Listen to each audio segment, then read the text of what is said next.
二代，所以这个红二代还分成369等369等，向左转张六祥是头等，这个大概6等，6等先干掉，再往下走，那9等杀到底了嘛，所以它这个剑指火箭军的这个油，它有一定的由来。在600公尺处，目的地即在你的右手边。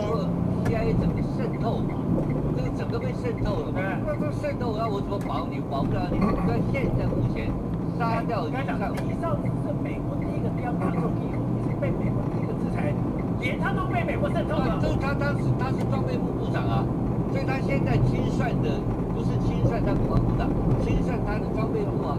就装备部倒追7年嘛，就是追到张又侠前一任前的，知道？所以他有分寸在反贪腐。